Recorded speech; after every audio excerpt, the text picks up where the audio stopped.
Aristotle is doing virtue ethics, and virtue ethics tries to help us develop into certain types of people. Specifically, it's trying to help us become people who have good characters, and by good character we mean we'll make good judgments when we're confronted with moral questions, and also that we'll be insightful, creative, and inspired in our actions. Aristotle emphasizes again and again that this is inexact. He can't tell you precisely what to do because we're dealing with human life when we're talking about ethics and really, really complex social interactions.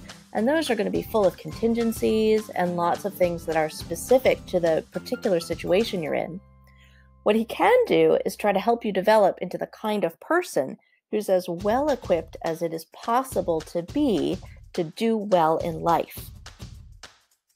So we'll start with a discussion of what it is to do well in life.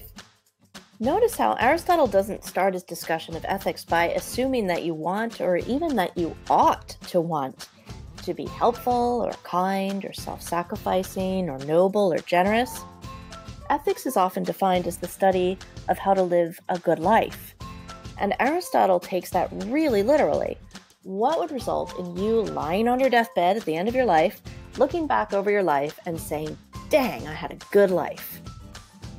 So we start with the question of what makes a good life. And Aristotle points out that if you asked your friends or your family or just a bunch of people off the street what a good life meant, you would get a whole bunch of different answers. Some people might tell you that being really honored and admired was the key to a good life. Some people would tell you that wealth and fame was the key to a good life. Nowadays, a lot of people would say love. And those people have really important insights that Aristotle does not want to lose track of. But the thing is, most people haven't thought about this very systematically or carefully. So Aristotle sets out to think it through very, very carefully and very, very systematically. So we're going to start out with the question of what is the very highest human good? What is the tip top of what we're aiming for? And Aristotle is not going to try to persuade you that something or the other is the very highest human good. He's just going to examine people's behavior and infer from that, kind of pull out from what we can observe, what we ourselves already think is the very most important good in life. So just looking around at what people want in life and how they try to go about getting it, if we look around at how people go after things in life and why, we notice that we pursue things in two ways, as instrumental goods and as intrinsic goods. An instrumental good is something that's valuable only because it gets us something else that we value. The classic example is money. If you take out a dollar bill and look at it, that thing, the dollar bill is an object, doesn't have any value in and of itself. They're often really dirty, they're not very beautiful, so you wouldn't keep dollars around except that they get you other things that you actually do want.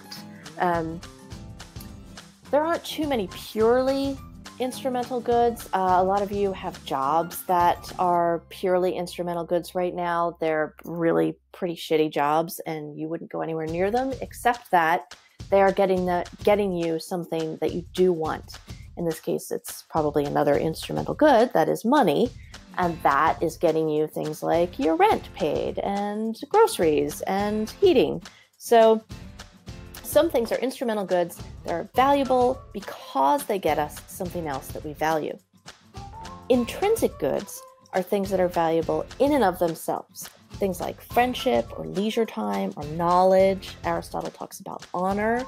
These are things that we value in and of themselves. They do have inherent value. And then Aristotle points out two things that are going to lead him to his conclusion about what's the very highest human good. There are some things that we pursue, as we said, purely as instrumental goods. We wouldn't care about them at all, except that we think that they will get us something that we really do value. And those are things like money and shitty jobs. There's a whole slew of things that are both intrinsic and instrumental. if you take a look at friendship for a second, friendship is definitely valuable in and of itself. We certainly value it intrinsically. But also, we think that having friends in our lives will contribute to a happier life. They contribute to an overall life that is happier than it would be without friends.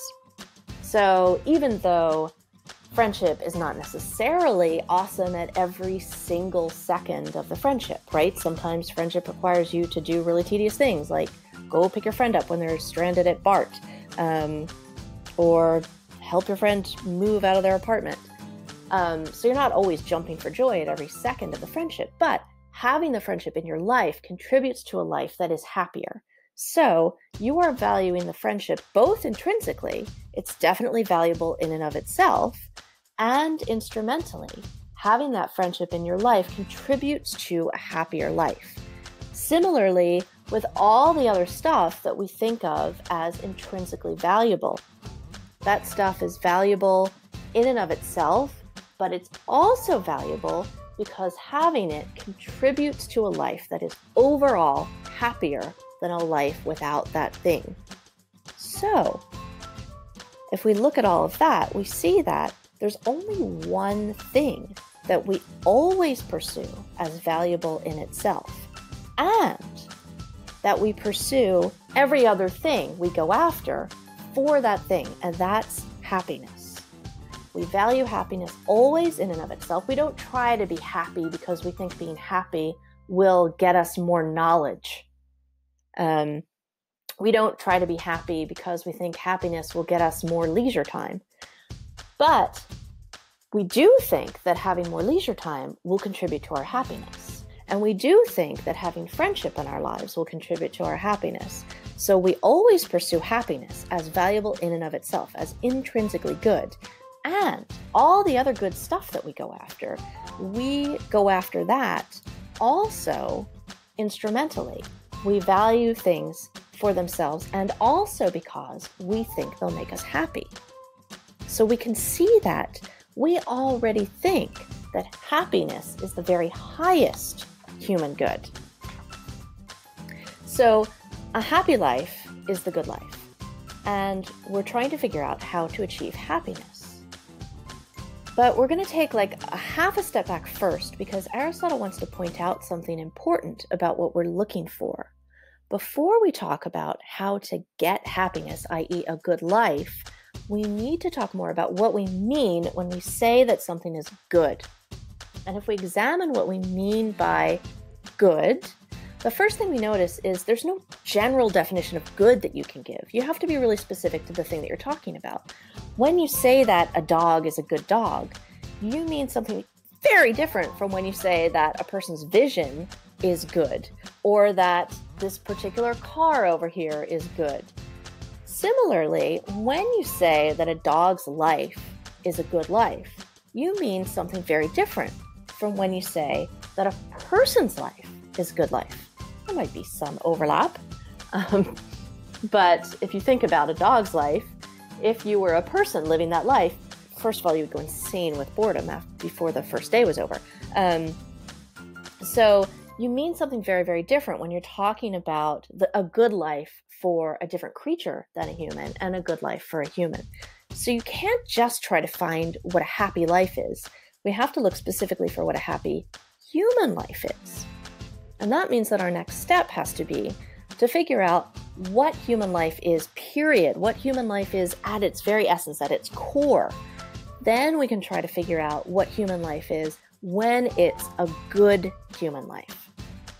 The discussion about essence will be in our next video lecture. Before you move on to the next lecture, make sure that you review your notes and understand what we've talked about so far. Don't hesitate to contact me at cboyle@contracosta.edu if you have any questions, and I will virtually see you for the next video lecture on human essence.